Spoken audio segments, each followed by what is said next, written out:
Okay, we'll get started.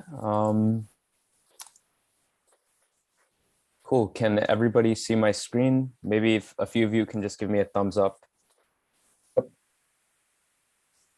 Okay, cool. I got a couple of thumbs up. Nice. All right. So yeah, I'm Roshan. Alongside me, I have Wenwen, Amelia, and Chaoran for today's recitation 1.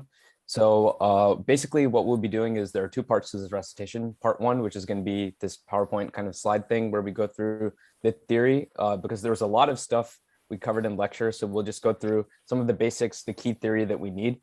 And then once we take that key theory, we'll see how we can turn that into code. Does that sound good? Can everybody hear me? Is audio good? Link to slides, Yash. I think we will be releasing that either after the recitation or I think we'll post slides shortly is what Amelia said. So that should be up soon. Yep. Yes. Cool. Audio is good. Awesome. All right. So we'll get started. So today we'll be talking about your first deep learning code or MLP. So does anybody remember what MLP stands for before we get started, just to make sure we're all awake? It's 11:50. Multi-layer perceptron? Yeah, multi-layer perceptron. Perfect. Whoever said that. Yes, exactly. So, okay, here's our overview for today. First, we'll talk about neural networks, rehash what those are, why they're useful, perceptrons, and then we'll move into multi-layer perceptrons. So in multi-layer perceptrons, we have a couple key components: forward pass, backprop, and weight updates. So we'll look at all of these today. So let's start with neural networks. What are neural networks? So the brain is made up of connected neurons, right? As we mentioned in a lecture, we talked about all these different models, connectionism, associationism, all of those things. So the brain is made up of connected neurons. And this is the inspiration for artificial neural networks. We want machines to be able to model nature, learn the same way, right? So what is a neural network? A neuron is a node with many inputs and one output. You can see this diagram on the right to remind you biologically how it looks. So a neural network consists of many interconnected neurons, and it's basically this simple device that receives data at the input and provides a response at the output. So how this information is transmitted from one neuron to another is by electrical impulses and chemical signals in the brain. Okay, cool. So neural networks are pretty cool. They help me talk right now. They help you understand. Actually, that's really the main mechanism behind our perception. So how can we make advantage of this inside of a machine?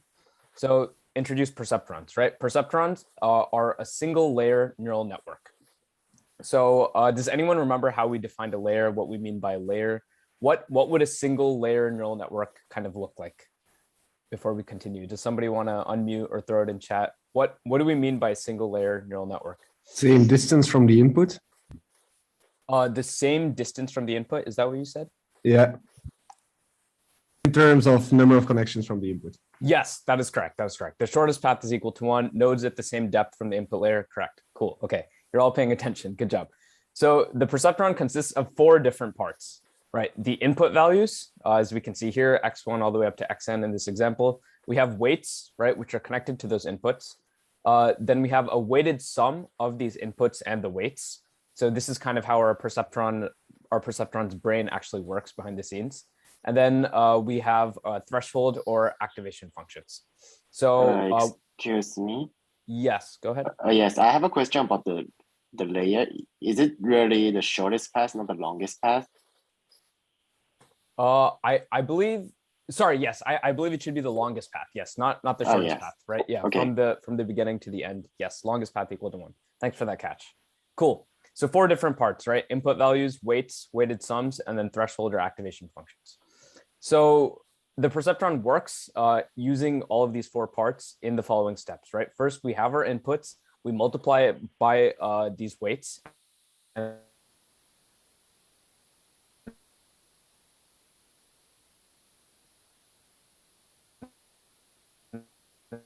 now we get something. So here on the right, we'll be looking at the slide deck, the impact of varying some of these activation functions with an interactive demo. So stay tuned for that. But basically, this activation function is kind of like a squashing function, right? Let's take sigmoid, for example. Let's say you have values between -1000 and 1000. That's what your weighted sum gives you.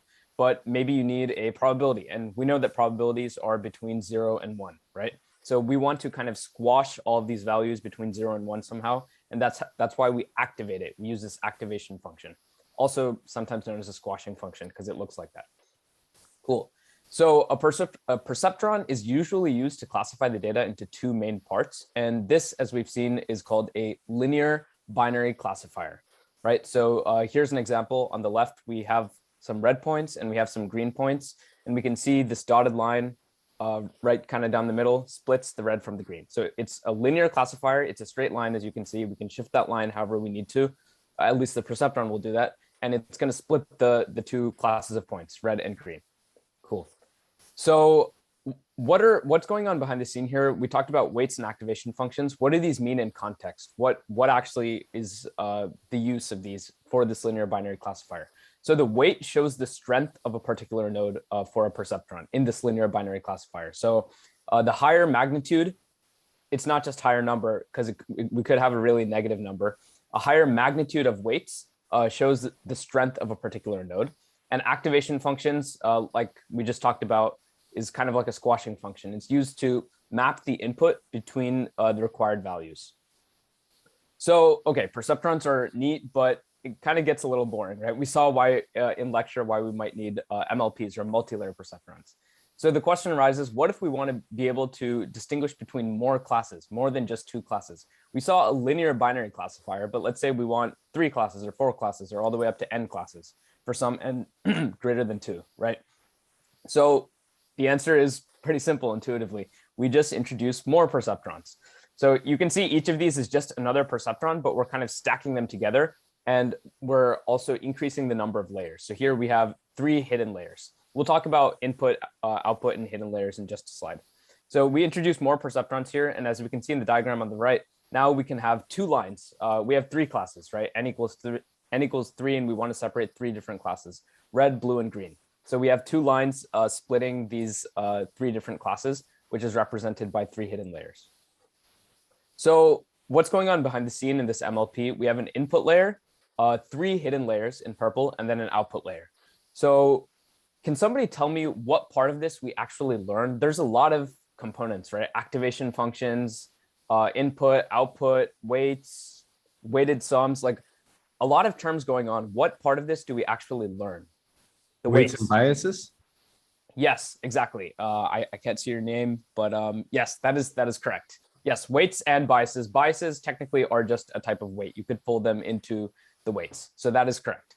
We learned the weights here. You could argue that we kind of learned the activation functions also, but that's not what's strictly being learned by the perceptron. There are some other hyperparameters that we as humans kind of have to choose, right? We choose what activation function we want to use, whether we want to use ReLU or tanh or sigmoid, we have to choose that. But what the perceptron itself learns in the classical model is the weights, also known as the parameters, which you can see here denoted in this first layer. And by the way, thanks, Amelia. It looks like slides are up. So in order to classify things correctly, the network has to be learned, right? This is kind of intuitive. We need to learn things to correctly classify things. How do we do things as humans? It's because as a baby, maybe we didn't know much, but then, you know, we kind of crawled around. We observed some patterns from adults, from our parents and stuff. And then we kind of developed these associations and we started to learn things so that we could correctly classify an apple from a banana, for example, right?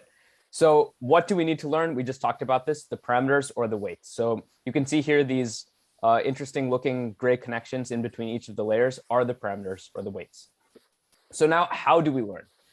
Let's say we have an actual function that we're trying to model and it looks something like this blue thing on the right. Maybe it's, you know, y equals sine of x. Note that we don't actually know what the actual function is. We just know we have some function f that we're trying to model. And let's say we only have several sample data points on this function. We don't necessarily have to have every single data point. We just have a handful of points. So, you know, we know what sine is at a couple of values. So our goal is to estimate this function just given the samples that we're given. So we don't have all the answers, but we want to learn how to model this function. So how do we do this? We use a measurement of error, right? So we look at how much off the network output is with respect to the desired input. So since we're estimating a function that we don't really know what the exact formula is, we need an alternative measurement that tells us how good our current estimate is. So note the only thing we can really take advantage of is the sample data points, because our model is only as good as the data we give it, right? We can't really I mean, for the purposes of this multi-layer perceptron, this is all we know. So what we do is create a measurement reflecting how off the network output is with respect to the desired output. So here you can see the network output. So we have some sample, right? X sub I. We have some weights. Currently, maybe at the beginning, we start with 0 weights. We don't need to get into the details. We have some weights and we have a sample. Now we apply this function f, which is the function that our MLP is learning right now. So when we apply f, given these inputs, we're going to get some output from our MLP. And then we have d sub I, which is our desired output for this particular sample. So now we calculate something called a divergence. So for each sample, f of x sub I is the sample value, and w is the current weights of the estimated function, which gives us the network output. So we put this network output and the desired output into div, this divergence function. And this basically, divergence means what? It just tells us how far off these two values are. So it could be anything. It could be something as simple as subtraction. It could be, mean squared error. It could be KL divergence, which is a little bit of foreshadowing, something that we'll see in a lecture or two. So it usually goes to 0 when the two values are equal. It tells us how far apart these values are. So if it's 0, that means they're the same. So finally, we take an average over the divergence of all of these sample data points. So now we know, given our guess, our model or MLP's guess, and given the true answer, how far off are these two? That's our divergence. And now we want to do this over every single sample, right? And then why do we divide by n? Can somebody think of why we might divide by n, the number of samples? Why might this be useful? To normalize, basically, right? Right, Hussam? That's correct. Average, yeah. Yeah, that's all good. It's basically we're trying to take a mean over everything because we don't want our loss to keep increasing, right? We want it to be representative of all the samples. So yeah, does that make sense so far? Any questions about loss or divergence? Okay, cool. We will be revisiting this in a little bit. So our goal specifically is to minimize the loss. And at the end, we want to, so we see what the, we have a question here. What does the W subscript mean? Private question here. So this is basically the this arg min W tells us that we're trying to find the W, which gives us the minimum loss, right? That's what our W hat is. The capital W is the set of weights. Yes, that is correct. Because what are we trying to learn, as we saw here earlier? We're trying to learn these parameters or these weights. And what's the point of learning these weights? It's so that we can make our model smarter, right? We want it to actually learn things. Yes, as Yuchen said, we want to find the W that gives us the minimum loss. We want to minimize over all the examples. We want our model to be as smart as possible. So yes, if we have any more specific questions, feel free to throw it in the chat and we'll get to it, or on Piazza if we have a thread. Cool. Okay, so now we talked about how we actually do the learning, and then there's just one more step here. How we learn is using how we find these minimal weights. We talked here about finding the arg min over the loss of W. We want to find the weights that minimize the loss, and how we do that is using gradient descent. So we basically adjust weights in such a way that we reach the minimum loss. And we'll take a look more at gradient descent, different types of gradient descent in future lectures. So again, there's a lot of stuff we covered here, but just make sure you understand the high level ideas so that we can convert this into code in part 2. Cool. I'll now pass off to Chaoran for forward pass and backward pass and weight updates and optimizers, some more details, and then we'll get into an interactive demo. Yeah, thanks, Roshan. By the way, just testing QW. Heard. Can you hear me? Yep. Okay. We're good. I'm gonna share my screen. Just wait a sec.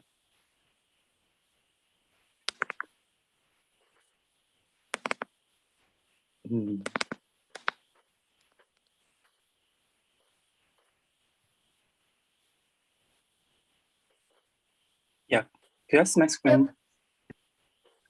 Yep. Yeah, so as Roshan has mentioned, we are going to update with the gradient descent algorithm, and we already introduced our loss measure or the divergence measure, how the divergence measure will be used in the gradient descent algorithm. So we will start with a simple example, testing it on the Perceptron. As you can see here, we are going to make a linear combination of all the inputs, like X, Y, Z, were denoted by X, capital X, as the input, put it in this way. And we also organize the weights, because you see that the weights is, it will be a, here the weights is just a, just a simple constant, and we could actually put the weights into another form of vector. Is vectorize it as a w, and here we pass it through the threshold function. Or we could use the sigmoid. Sorry, let's do use sigmoid function. Use sigma, and this perceptron become and put the output as y. We use a loss. Put a target as d or t. Here we measure the loss of this perceptron, and now the output of the perceptron becomes. Sorry about my poor handwriting. It just becomes in the way that.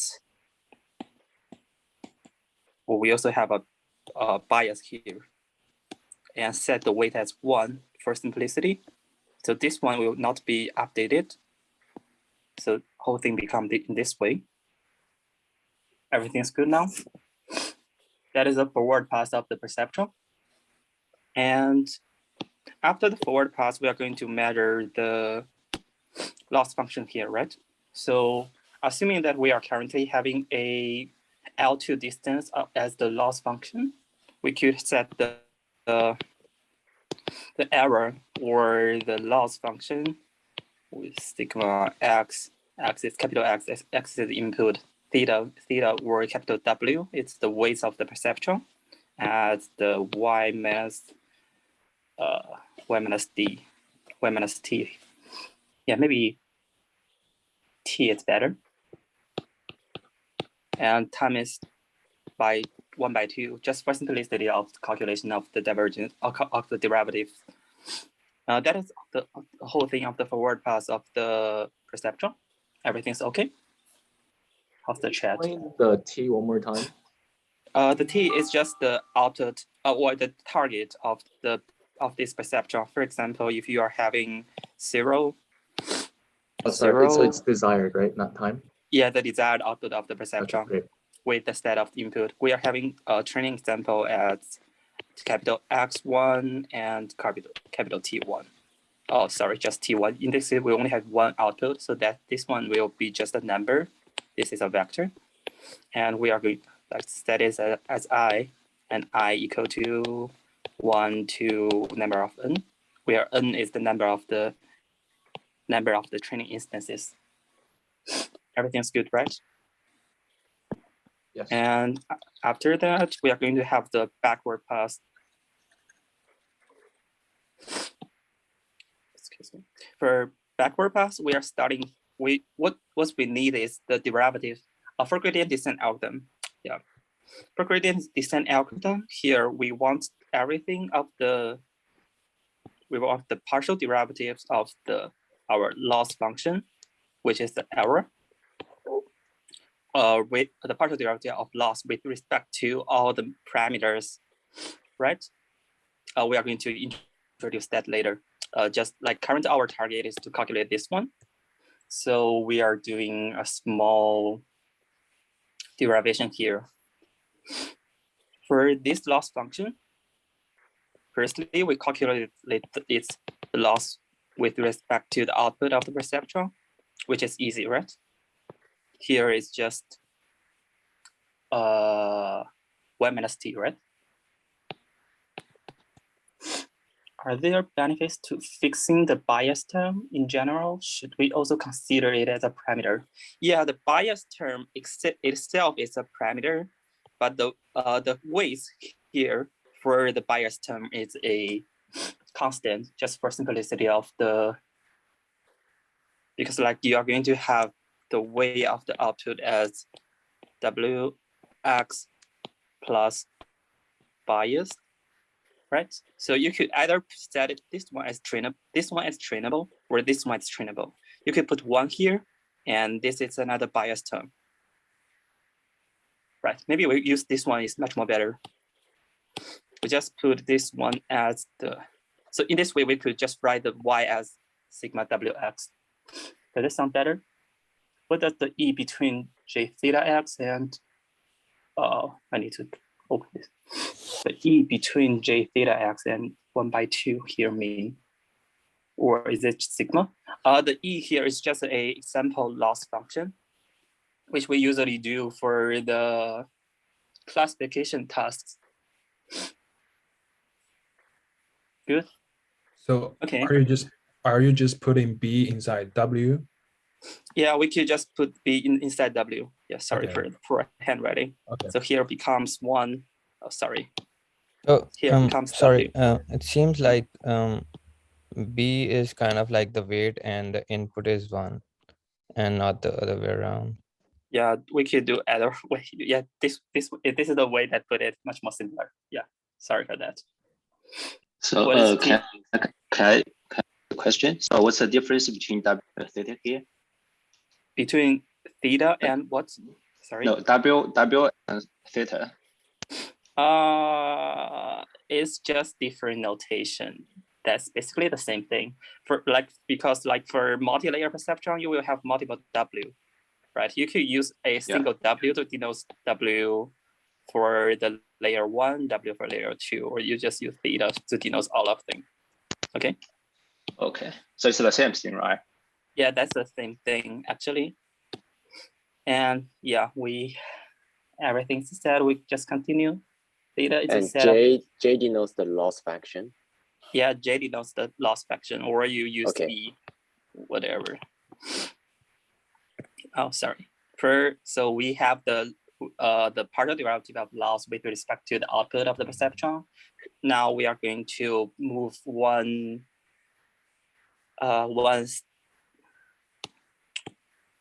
step back. Yeah. Or we just calculate this one. Everybody remember the chain rule, right? So we just start. I will calculate pretty in an easy way, so that because everything will be reviewed in the lecture again, and yeah, everything will be revisited in the lecture. We just use chain rule to denote factorize it as times the partial derivative of loss with respect to the output of the perceptron times the partial derivative of the output of the perceptron with respect to the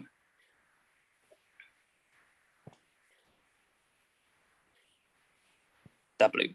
So this thing is equalized with this one, and we are going to see this one. The partial derivatives of the output of the perceptron with respect to W will be equalized with the thing inside this before the sigma. This one will be just Y, and the thing before the sigma. Yeah, let me write in this one. Use Z here, and the partial derivatives of Z with respect to each of the W.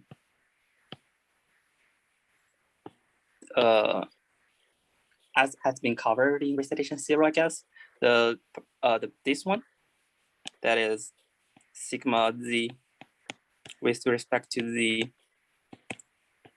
is equal to sigma Z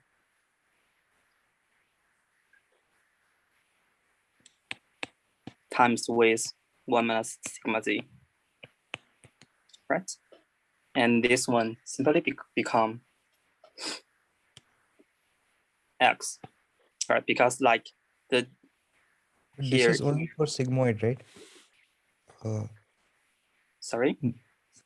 But this is only for sigmoid, right? If the activation function changes, then the derivation. If the activation function changes, you just replace this part with to the actual derivatives of that activation function. So if you are using ReLU, for example, this one becomes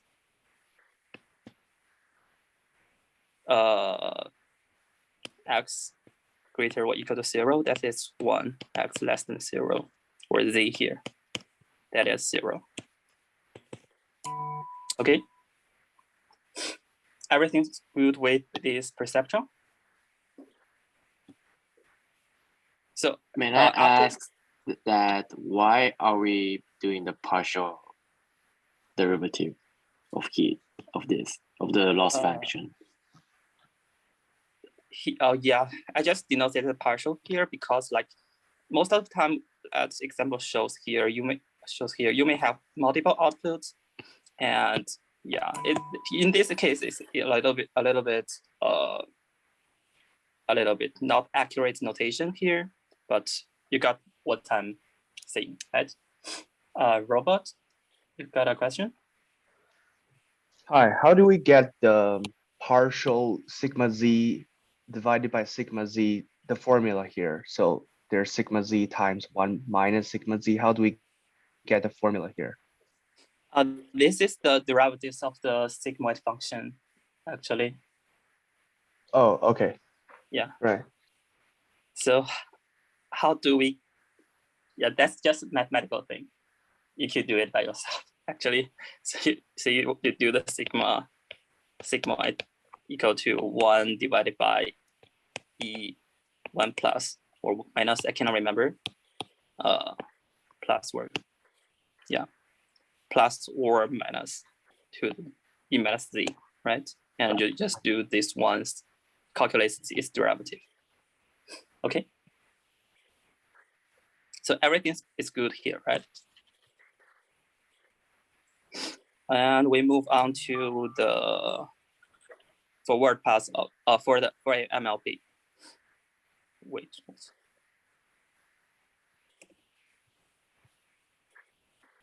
Yeah, for a MLP, it's basically we just stack multiple perceptrons in layers, right? So we still have multiple inputs here, and those inputs will be passed to this perceptron, and we just do things layer by layer. We calculate the output of each of the perceptron denoted by Y, and move forward. We got the output of the second layer,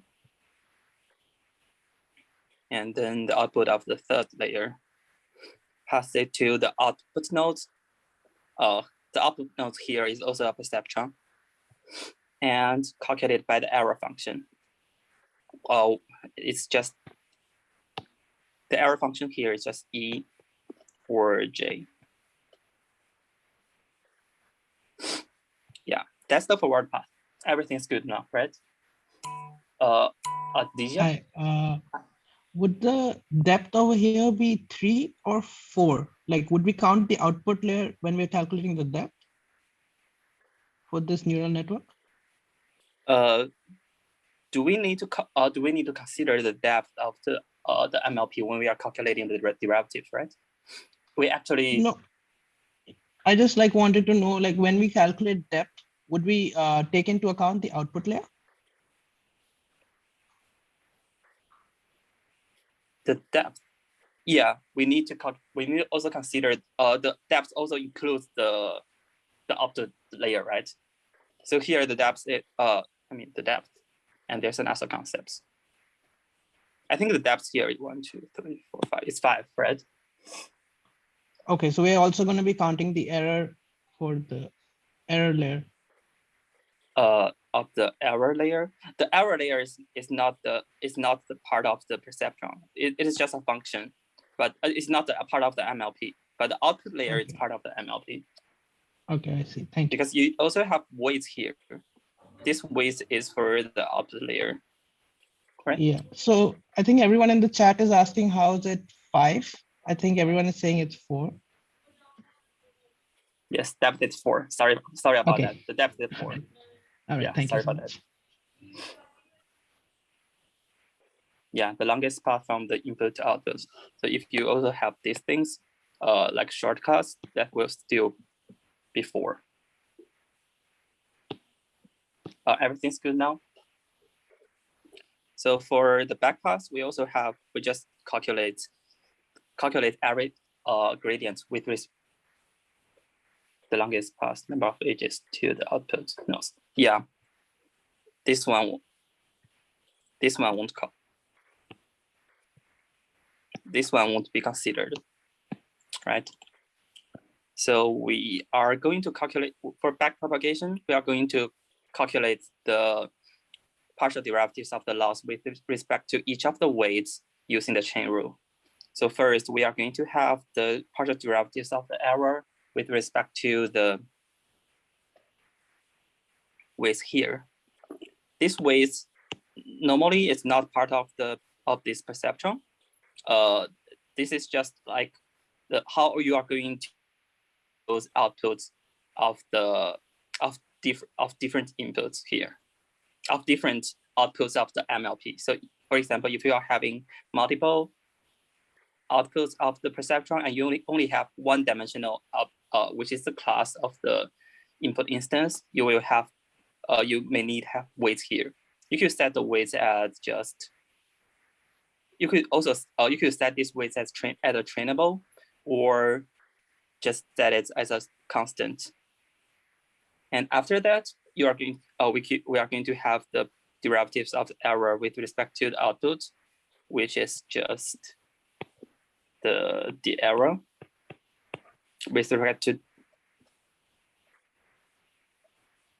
sorry, nothing to expand here. All right. And we move one step back to calculate in order to calculate with respect to this weight, we just calculate the error with respect to the output of each of these.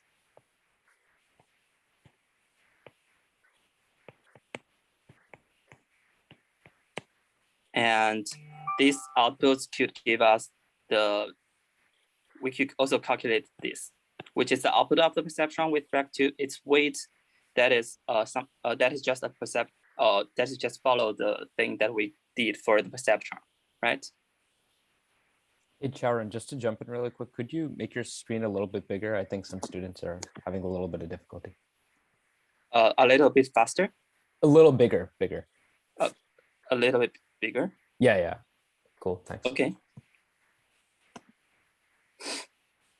Yeah, where were we? Wait, we calculate the weights. We calculate this one. That is the derivatives of the error with respect to the weights of the last layer, right? That is partial derivative. And then we need in order to calculate the error, we are going to move one way back, one more step back, which is to calculate the error with respect to the output of the second last layer. And in order to do that, this thing,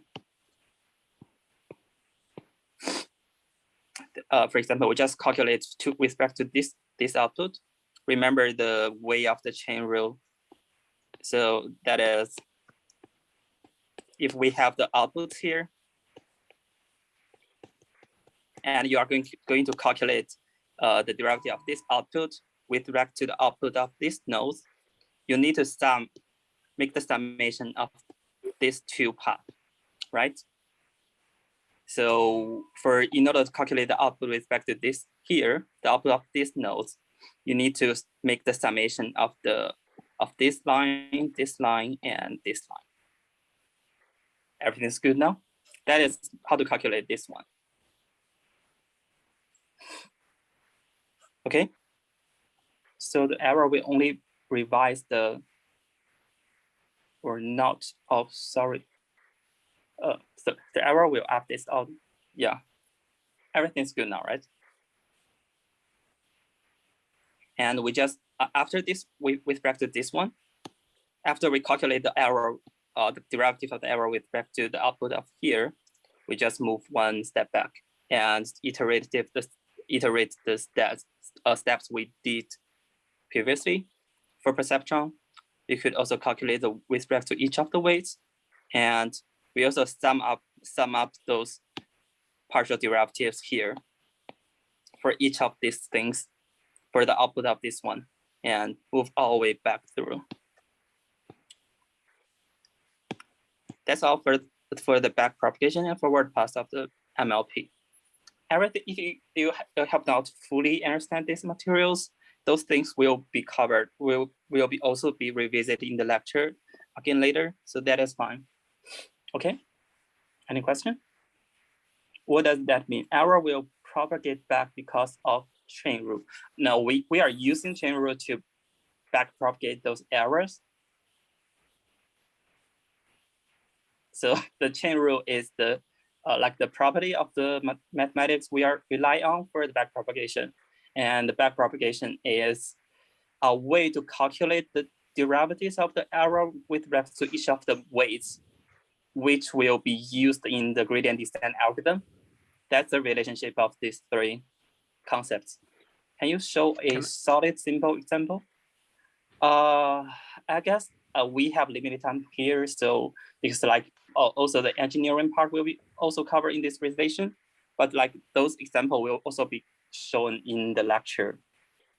Are we going to be implementing forward and back prop in the home? Yeah, I covered these things just for your preparation, prepare you for the homework part one that is going to be released this weekend.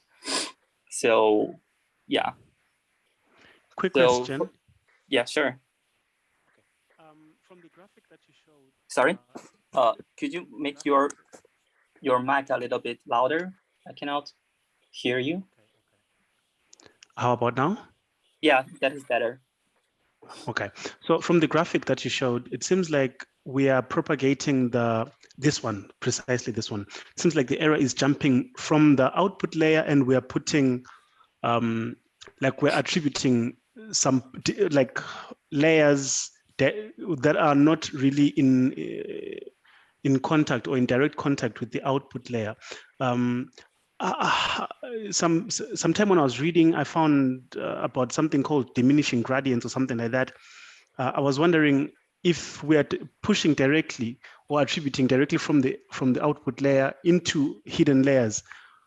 How do we get the concept of diminishing gradients or vanishing gradients, something like that? I hope my question is clear, but I'm not too confident about it. Yeah, that is a great question. Actually, the diminishing of gradient is because we are because of the chain rule. We are using chain rule to back propagate those errors here, right? Because of the chain rule here, we are keep timing it with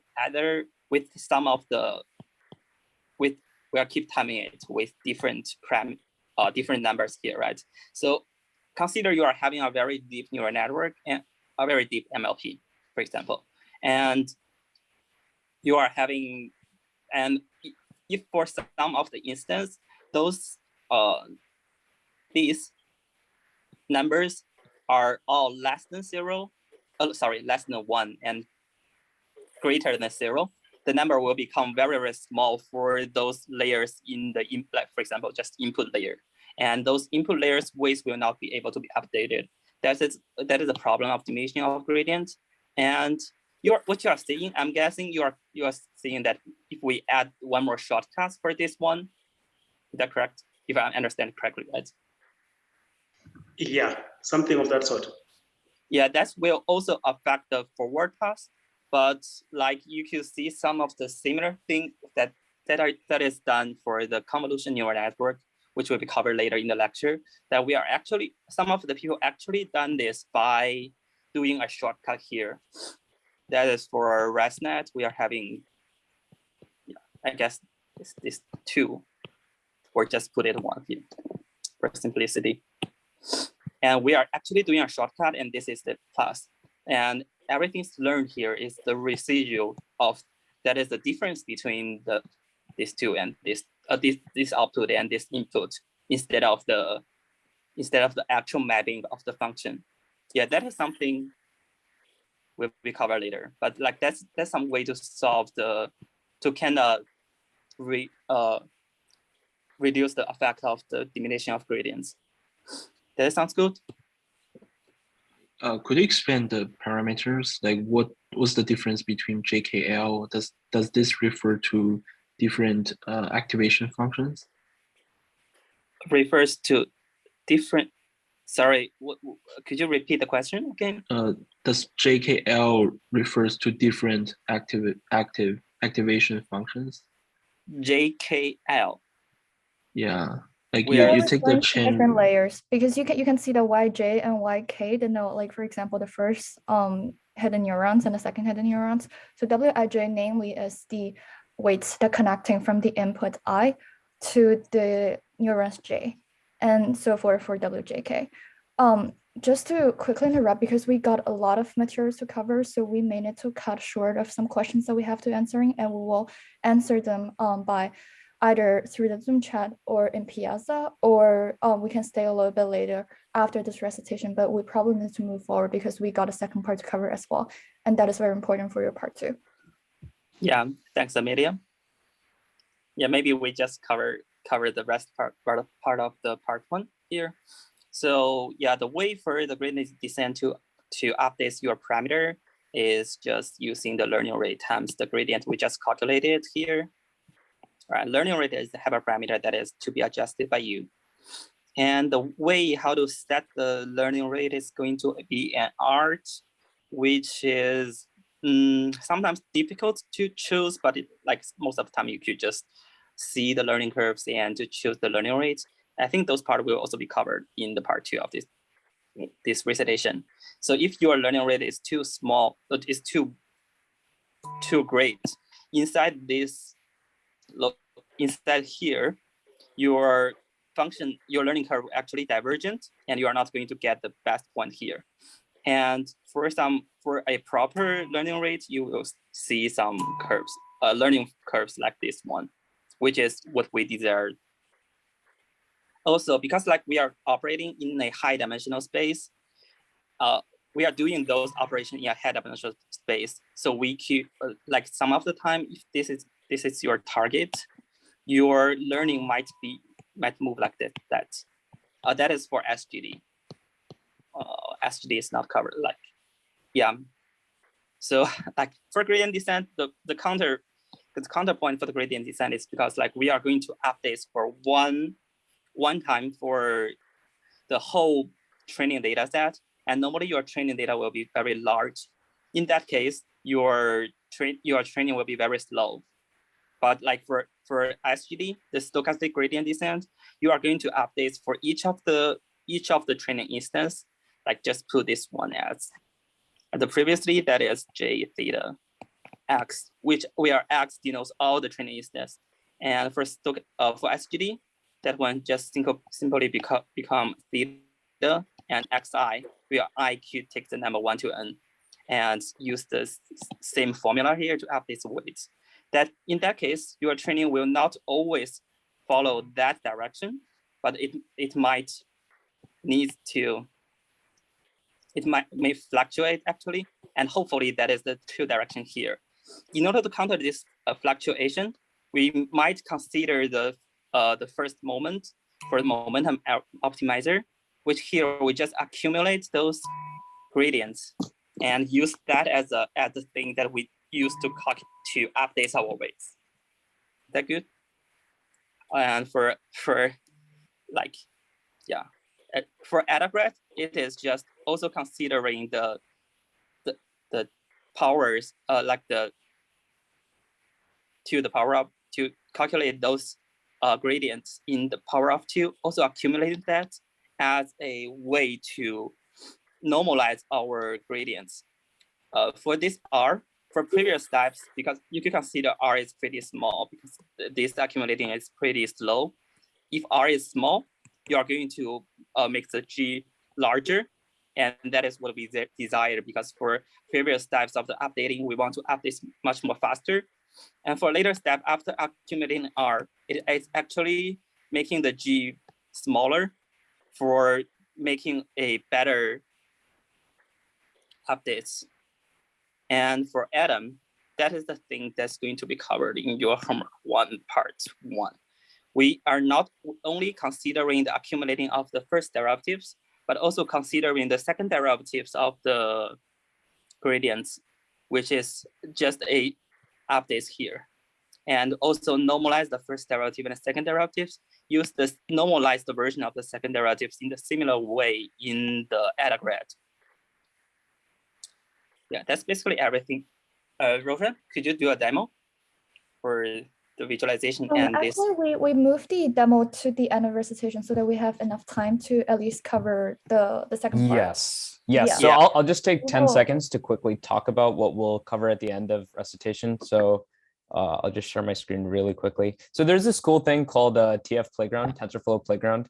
And like it says, you can tinker with the neural network right here in your browser and you can't break it, we promise. Interesting promise, but we'll basically get a chance to experiment with all the things that we talked about: learning rate, activation, different features, splitting the data, different things like that. So stay tuned for that, and we'll now take all of the concepts we learned and look at how we implement this in code. Yep. Thank you, Roshan and Charan. So cool. Now if you can all see my screens clearly, just let me know.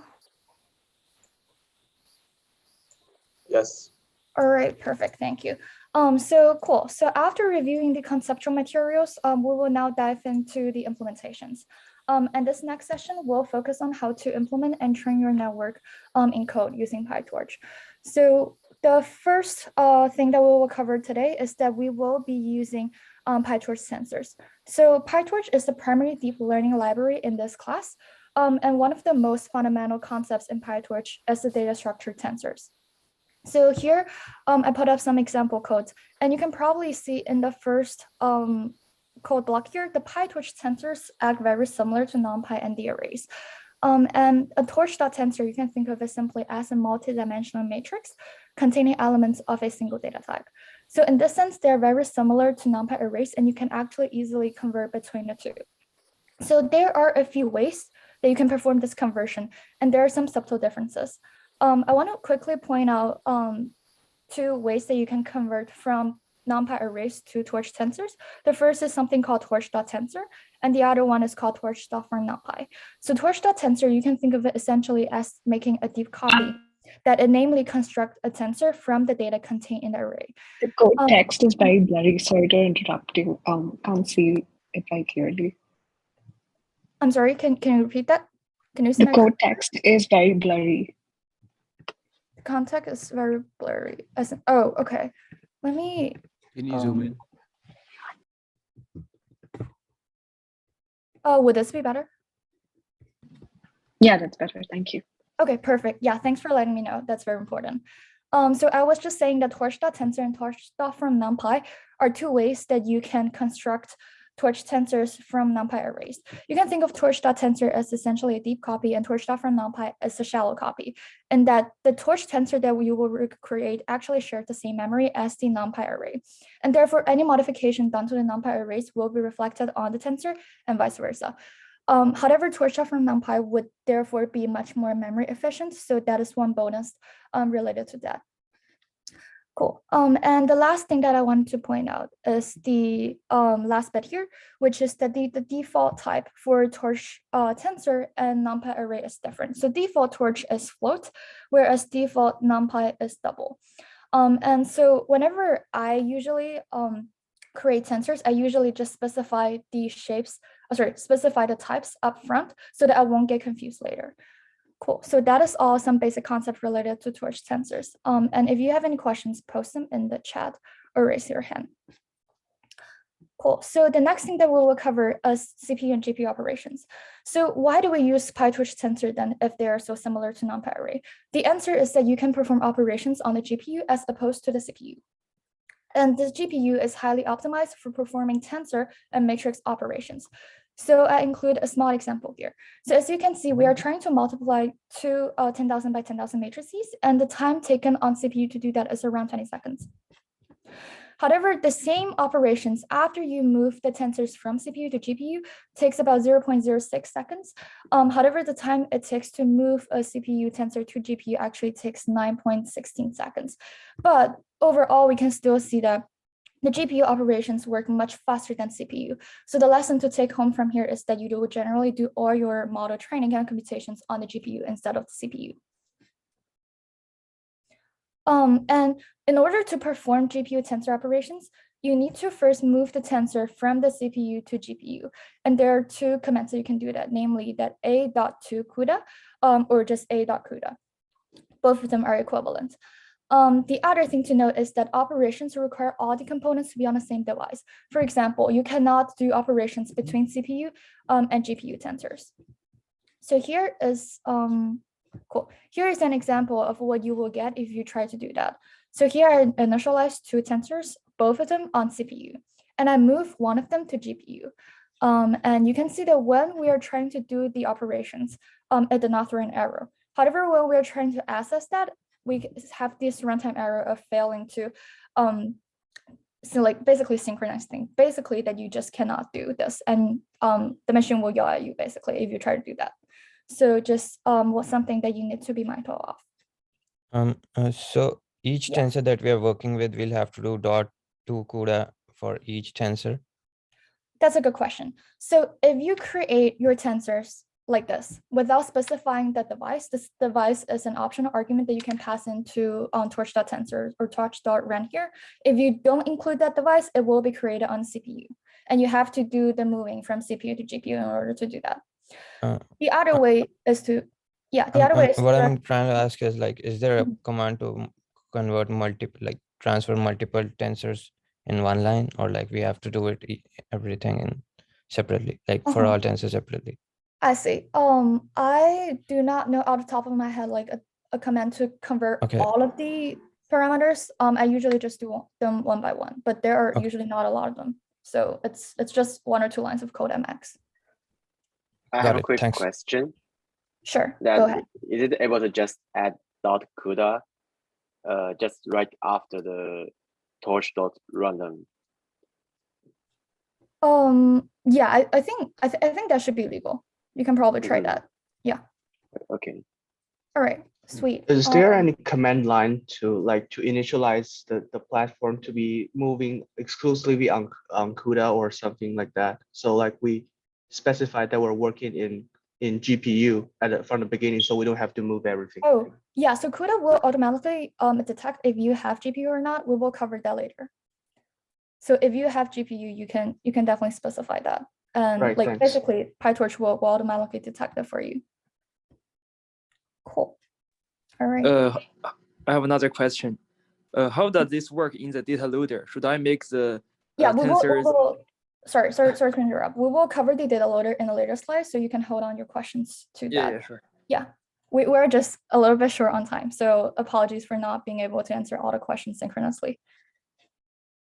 Cool. And I was just talking about CPU and GPU operations. There are a few things to keep in mind. The first is what I have mentioned before, is that you actually need to take in consideration of time that it would take to move a tensor to GPU.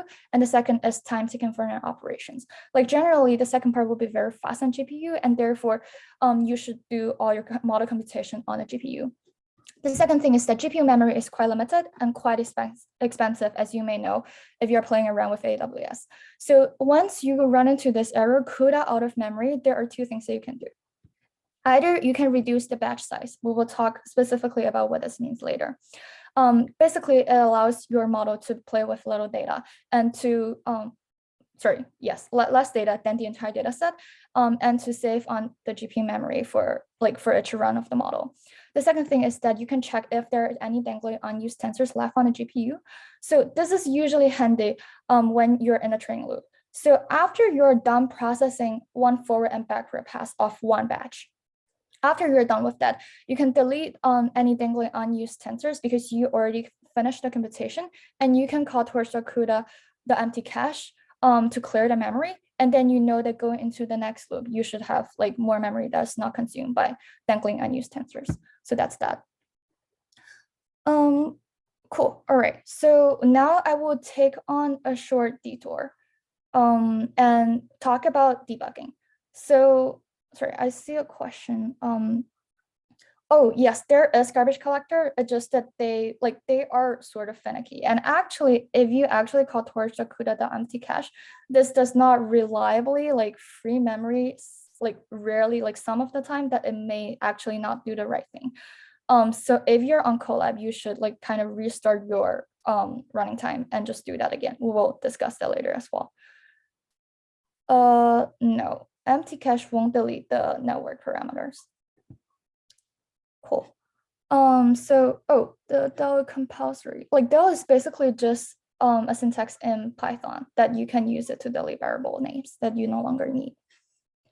Cool. So now detour into debugging. So debugging is very important, and here are a few tips that you should follow whenever your code breaks. The first is that you should try to look at the error message carefully. Go to each of the lines in your code that the arrow trace point you to see if you can find a problem. Chances are a lot of those errors may be related to package functions that is not part of your code. And generally, in that case, you should do two things. The first thing is that you should read the documentation and see if you're using those correctly. Like chances are that it could be because that you create a tensor of the wrong shape. Like for example, if the function you're calling expect a tensor of shape 110, but you create one with shape 120, and you're trying to pass that into a function, the function will throw an error because that is not what is expected. So once you fix it in your code, it should run. It's not usually because the package broke down or something like that. Cool. The second thing is that if you cannot fix your issue, you should Google your problem, because chances are that someone on Stack Overflow or PyTorch GitHub issues already face a similar situation as before. And that is the second step you can take. At the third step, if you still cannot figure out what went wrong, you're welcome to post on Piazza or go to office hour at this step, and the TAs will gladly help you with this. But definitely try what the TA suggested before you put your questions on Piazza again or go to office hour again if that is still, if your issues do persist, basically.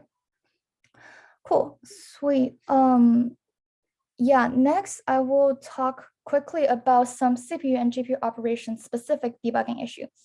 So you may run into CUDA errors, for example, like this one, like the vi side assert trigger, and this could mean a number of things. Like it could be because that if you remember from before, you could do an operation between CPU and GPU tensors.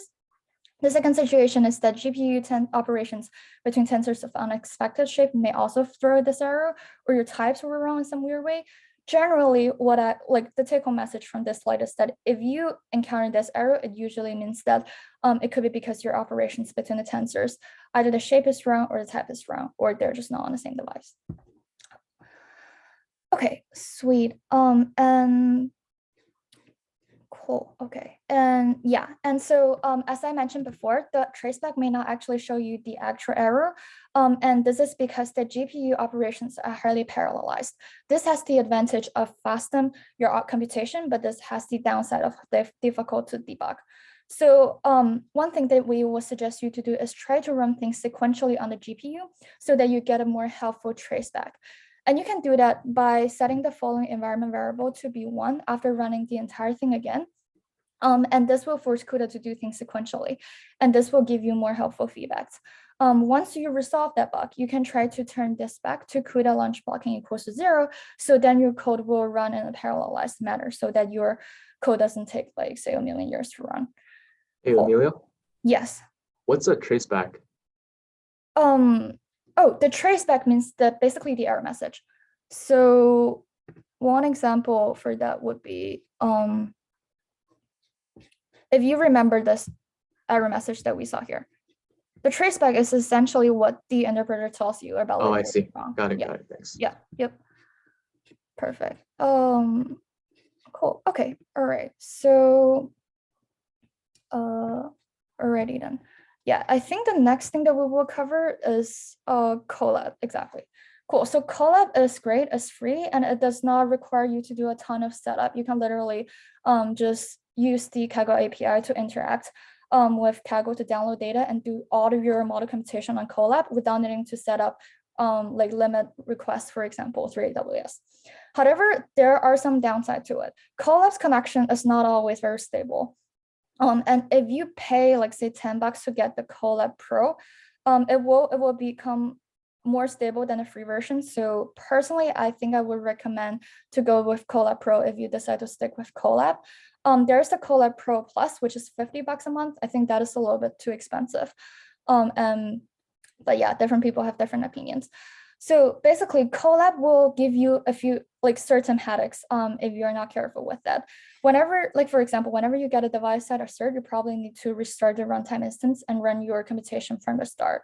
Otherwise, there is this command called NVIDIA SMI. If it shows clock GPU memory, then you will have to restart the runtime instance. If you're not sure what this means, you can Google clock GPU memory. It's basically NVIDIA SMI as a utility that provides you updates on a GPU instance, among many other issues. So Colab is free and it's, I guess, cheap if you enroll in the subscription, but you are essentially trading some time of your own for it. Okay, cool. All right. Next up, I will talk quickly about the first part of components training a model. So on the top right corner, we see 5 essential components, and you need to implement all of that for your model in any deep learning stuff that you will be working on, including part 2 for this course. So colloquially, training a model can be described like this.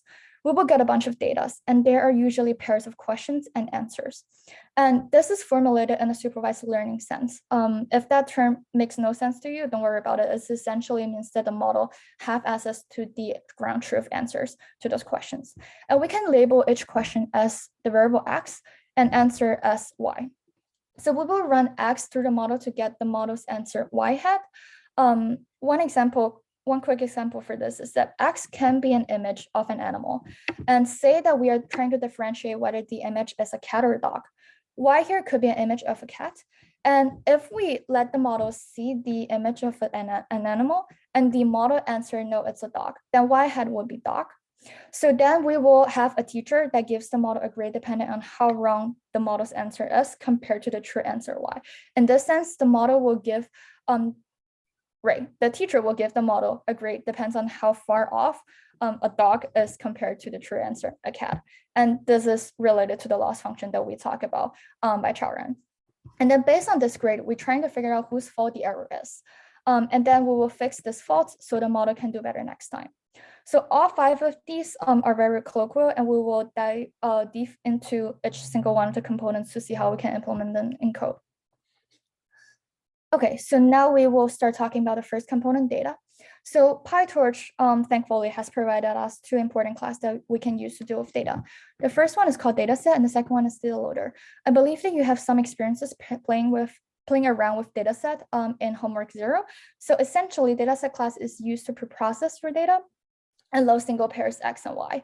And the data loader essentially use your dataset class to get single pairs and group them into batches that we can use. Now I will show one quick example for the dataset class.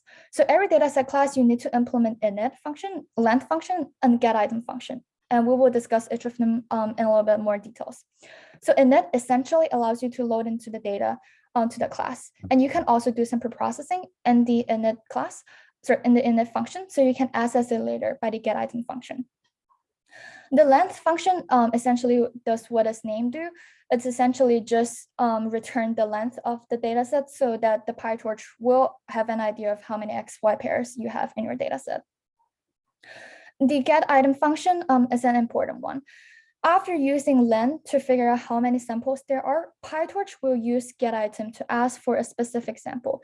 So you can see that we're passing in the variable index here. So essentially getItem will return the ith sample in the dataset with the order chosen by you. So we will specify later in the next slide. So you can use getItem to do some finer preprocessing. However, a very important word of caution is that getItem will be called maybe millions of times by the data loader. So make sure that you do as little work in here as possible for fast code. For example, if you're trying to pad your data, do it in init and just pad it at once, because init will only be called once, and don't do like a lot of fancy preprocessing stuff that will take a bit of time in getItem, because that will make your dataset class extremely slow. All right, okay. Cool. So the next thing I will talk about is data loader. So data loader essentially uses the train data set and a bunch of arguments that you will specify to create a train loader that will provide data for your model to train on. So the train data set is essentially an instantiation of the dataset class that you have used before. And this will store all the data. And you wanted to specify a bunch of arguments. So here, these are the arguments that we pass in. So the first argument, shuffle, essentially change the order of the data set every single time for the training data loader. Notice that we don't want to do shuffling on the test data set specifically, because the test data set, we don't have access to the labels, and those order are stored in Kaggle in a particular way. If you shuffle your test data set, chances are that you could be giving a different order of your answers to Kaggle. And so you may have a very good model at training time and at validation, but after you upload your thing to Kaggle, Kaggle may say that your score is pretty low because that the order does not match. So pay extra careful attention to not shuffle your testing data. Cool. Batch size. So batch size is essentially a concept related to mini batch that we will discuss in the lecture. Essentially, batch size means how many samples per batch. Like 256, for example, here just means that you have 256 pairs of X and Y for your model to train at one pass. Cool. Number of workers are related to GPU operations. So if you have GPU enabled, CUDA will automatically detect that, and your CUDA variable will be true. And it will be false otherwise. So number of workers will equals to 8 if you're using CUDA, and otherwise if you on CPU, it will be 0. So this is that. Pin memory is something that makes data loading faster. If you're interested about what pin memory does, you can check out the following block here. Essentially, it just saves you one copy from CPU to CPU so that it can make data loading faster, but it will use more RAM usage. Cool, so that's that. And basically, in order to instantiate the data loader, you will need to call train dataset and as well as pass in the train loader args. Ask a quick question. Yes, go ahead. So for the data set, we had 3 functions, the init, length, and get item. Do we call them ourselves, or are they like are they called upon like some pre-built function in the dataset loader? Sorry, I don't. Can you repeat that? Right. So I noticed that we don't call get item, length, or init anywhere. Oh, yeah, like not in here, right? Right. Is that yeah, it is called the dataset loader? Yes. Yeah. Like basically, after you implement this get item function in dataset, this is from PyTorch. Like it will help you. Like the data loader will help you call get item function. We do not explicitly implement that in our call. Sweet. Okay. Cool. I saw a question Chinmay asked in the chat. Quickly answer that. This is related to the first code here, because we need to detect whether we have CUDA available. So what we do is that, like, because if you do max, then you will always get 8, right? But if you're on a CPU, then you only have then you need to set number of workers equals to 0. So this is why that you need to do like a quick chat up here to see whether you have GPU available, like basically to set the correct number of workers. Cool. I hope that answered the question. Yes, and the next thing is that we will next up dive into the model. So we will talk about how to generate a model and how to run a model. So this is what we covered before. So essentially it's just an MLP and you have linear layer, which is essentially connections between 2 layers. And you can see that we have hidden layer 1, hidden layer 2. And it's important that we have modularity, because that if not, we will need to re-implement linear layer 1 and linear layer 2, which is like not ideal in the case when we have many layers. So essentially we want to implement one universal linear layer function so that we can reuse them multiple times. Cool. I will now pass this on to Wenwen to discuss the second part. Okay, thank you, Amelia. And I will continue the second part.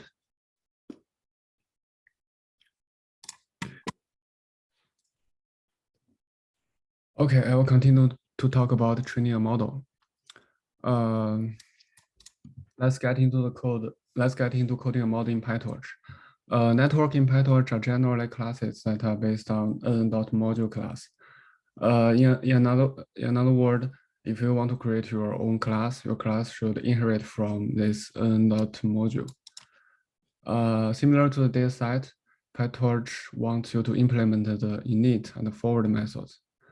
So those are 2 methods when you need to implement when you create your own model. In the init, this is where you define the actual model itself. For example, if you want to design several linear layers, you should design it in, you should implement it in your init function. And as for the forward function, it gets an input and you run it through the model. You run it through each layer defined in the init function. Okay, next here we will take a look of this n.linear class. It represents a linear layer, and in fact, it's also a model class because it inherits the n.module. It also has a forward method, and we will usually use this smaller model or submodel inside our own model. And let's take a look of its signature. When you define a linear layer, you need to pass in feature, out feature as argument. Generally speaking, it's transforming the last dimension. For example, you have an input tensor. The last dimension is in feature, and when you when this input goes through this linear layer, the last dimension of that tensor will become out feature. Okay, next slide. Here's the definition of model. As you can see in this picture, we have 3 linear layers. So in the init function of our model, we define 3 linear layers. And as you can see in the first line, our model is inherit from this n.module. In the forward function, we run the input through the layers sequentially one by one. So here we want to cover another function, which is parameters. Each of the linear has trainable parameters like weight and bias. So if you want to see those parameters, you can just call this dot parameters on our model object, and you will see how many parameters in your model, and you can achieve this is because your model is inherited from this module. There are some magic backend in PyTorch. Okay, here's another trick. If you want to see the architecture of a model, you can just print it out. You get something like this. You should be aware that those printouts, the order of the structure is based on what you defined in the init function, not the forward function. Okay, next one, we will cover the n.sequential module. It's quite annoying to type each of layer twice, once in the init and once in the forward. As you can see here, we define 3 layers, layer 1, layer 2, layer 3, and we call it one by one in our in our forward function. If your model is sequential, just like this, what is sequential? You take the output of each layer and directly put into the next. You can make it simpler by using this n.sequential. Here's how to use it. Here's the 2 examples. This is what we defined in our previous slide, and instead of define 3 layers, we can just define a list, and we put this list to this n.sequential function. And in our forward function, we can just call this layers. So you don't need to write it twice, just like here. And here's a star mark operator. It essentially opens up the list and directly put them as argument of n.sequential. It's an operator of Python. If you are not familiar with, please Google the args and keyword args. You will get more detailed explanation. Okay, here's one more thing about this n.sequential. It's inherent from this n.module class.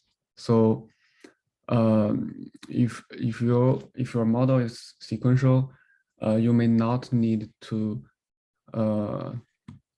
create a class like this. You can just use another sequential to create a model object. Those three types of writing, they are identical, they are the same, but this one is much simpler. Okay, here are some resources. Sorry, could you please go back a slide? Okay. I had a question on the right-hand side in that pictorial, in the sequential one. In your def forward function, you have an out parameter. Where's that coming from? Because it wasn't initialized. What parameter? Out in def forward. So that's a good catch, Elias. I think that should be X. Okay, okay. That should be X. It's a typo. Sorry for that. Oh, thank you. And here are some resources you can use. We only cover the n.linear class, and there are many other classes in PyTorch, and they are under this n namespace. This n means neural network. Basically, all the class, all the functions or tools related to neural network are under this namespace. And here's also a link for optimizer. We will cover optimizer in the following slides. Here we will talk about GPU and the train and the evaluation states of your model. Basically, we will train our model on GPU because it's much faster. So how to do that? By default, your model is placed in CPU and trained on CPU. But if you want to use GPU, you need to create a device object first. This CUDA is a Boolean variable, and you can pass. Essentially, you are passing this CUDA or CPU, those two string, either of those two string to this device function. And you get a device object, and you can call this model.toDevice to move the parameter of your device to move the parameter of your model to device. And your model has two states. One is training, one is evaluation. Before training, you should run the model.train. It will tell the model to save gradients. And during validation or testing, you should before validation and testing, you should run the model.eval. Because it will tell the model it doesn't need to save the gradients. It will save your memory and time. And here is what we covered so far. We create a model object. We create a device object. We move our model to a device.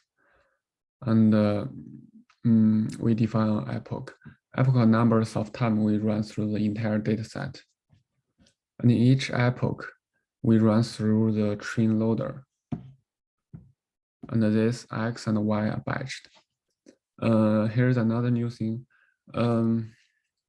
Since you put your model, since you put the parameter of your model to device, your data should also be put into the device. So you should also call like this X.toDevice to transfer your data to the same device. And finally, we run through the model. We run X through the model to get an output. Here's what we covered so far, and the next we will talk about the loss function. We run X through our model and get an output. We need something to tell us how wrong it is comparing to the true answer. To do this, we need a loss function, or also called criterion. The choice of criterion will depend on model, application, tasks. So basically, you can consider it as a hyperparameter. You need to explore, you need to try a lot of criterion to find the best one. But for the classification, we usually use this one, cross entropy loss. And if you're not familiar with it, we will cover it in the next several lecture. And how to use that cross entropy loss. In code, here's this is a class, and you use this class to create an object. We call it here we call it criterion object. And how to use this object to get our loss? We just give our output and y to the criteria, and it will tell us how long the model was through a value called loss. And the next step is to minimize this loss. To minimize the loss, here comes the backpropagation.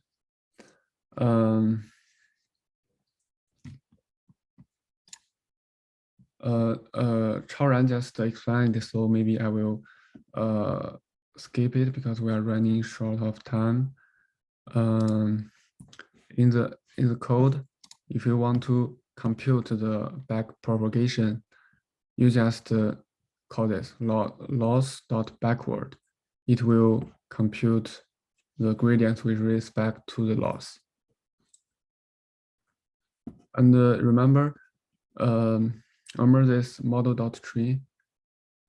You can compute your loss because your model is in training states. It will allow us to compute the gradients. If your model is not in the training state, it will not save your gradients.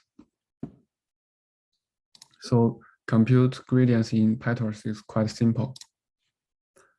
And backpropagation only computes the gradients, but it doesn't do anything. If you want to update your parameter, use this gradients, you should have an optimizer. Each optimizer has a crucial component, which is learning rate. It's a quite famous hyperparameter. It controls how much we should believe in this gradient. Again, if you are new to this parameter, we will cover it in the future lectures. Basically, it weights the gradients with the learning rate and use the weighted gradient to update the parameter of your model. Here's how we use the optimizer. It's under OPTM namespace, and under this namespace there are a lot of optimizer you can choose. Here we choose Adam. We pass the parameter of our model and the learning rate to this class, and we create a optimizer object. And how to use it? It's quite simple. You can just call optimizer.step. It will help you to update the parameter of your model using computed gradients. And here's a new function, zero grade. We need to call this one every time we call this optimizer.step, because this optimizer.step doesn't delete the gradients, and this loss.backward, it computes the gradients and accumulate gradients. So if you don't remove the gradients you already used, it will interfere the gradients of next sample. And here's a quick summary. In your training stage, generally speaking, you have 5 steps. First one, you run X through the model, and then you create you compute the loss, and then you compute the gradient by loss.backward, and then you stop the optimizer to update your parameter, and then you zero out the gradient by calling optimizer.zeroGrade. This is this is whole thing about training stage. And after training stage, normally you will perform a validation to see how your model perform on data it's not trained on. Validation is generally follows a quite similar format as training, but you don't need to call those two functions, loss.backward and optimizer.step, because during a validation stage, you don't need to update your parameter. So you don't need to call those two functions. Yeah, that's the end of this recitation. You guys have any questions? Hi, I asked a question in chat, but I'm still confused. So if the num epochs is 100, doesn't that mean that the x and y dot to device run 100 times?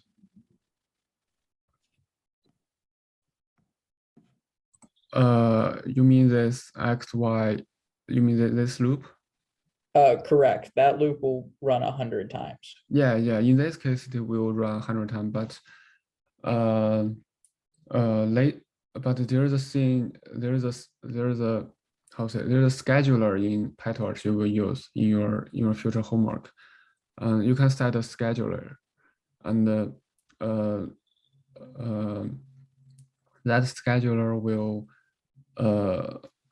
break this loop in appropriate time. So you don't need to run this 100 times. We will cover scheduler in later recitation or bootcamp. Okay. Can you go to the image of a neural network and just talk a little bit about like what in parameters and out parameters for a single layer mean? Let me hear. Yeah, any image of a neural network. Image of neural network. This one? Yeah.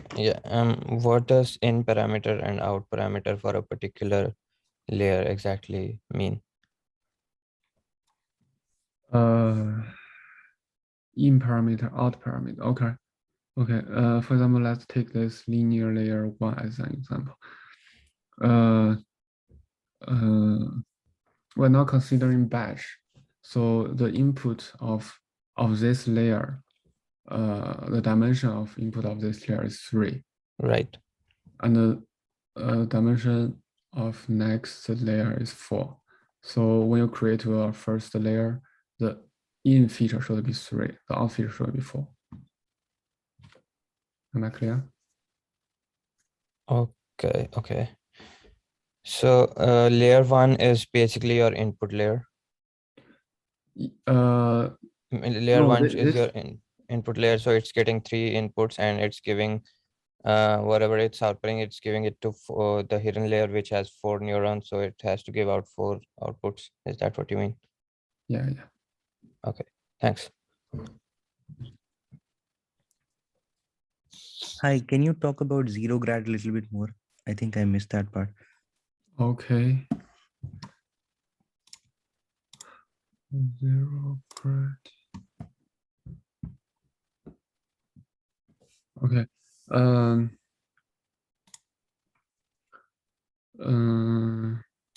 This loss.backward, it will calculate the gradient, and it will accumulate your gradients to some variables. In your model, there are some variables to hold your gradients for each trainable parameters. Under this step, optimizer.step, it will apply those saved gradients to your parameters, to update your parameter.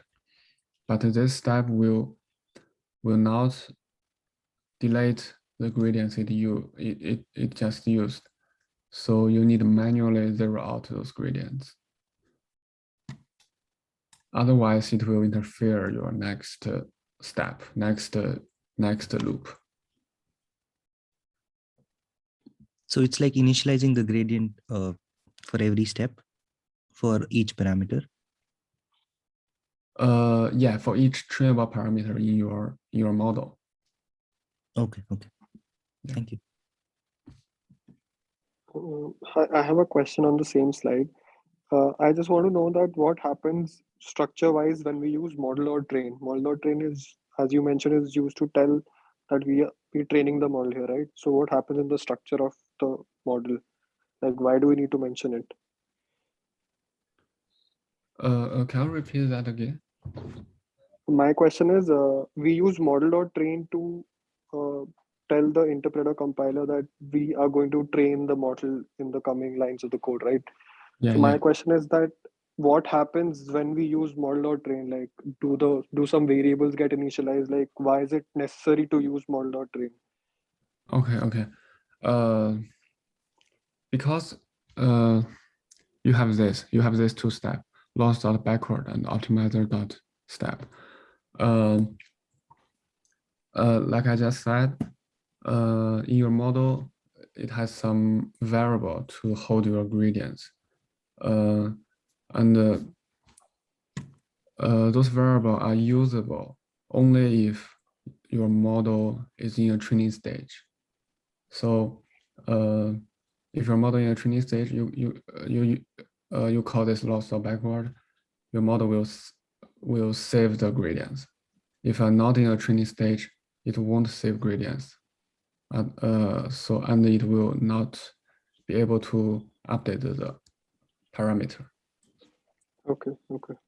Thank you. Will it not update the parameters, or will it give an error if you run loss.backward and optimizer.step without running model.train?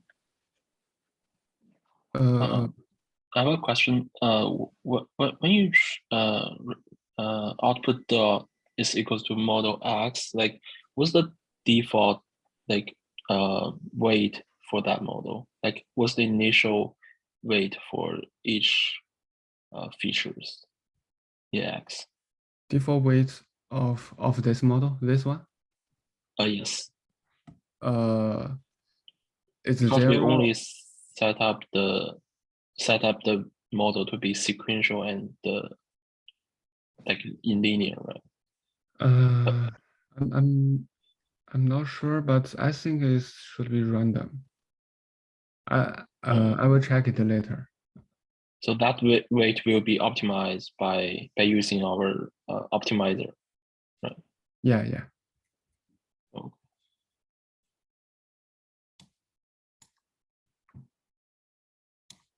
Risha, did you ask a question?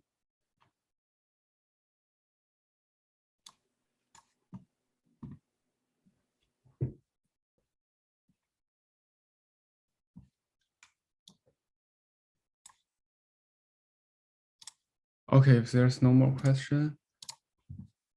Could you explain the eval function again? Okay. I'm still kind of a bit lost. Okay.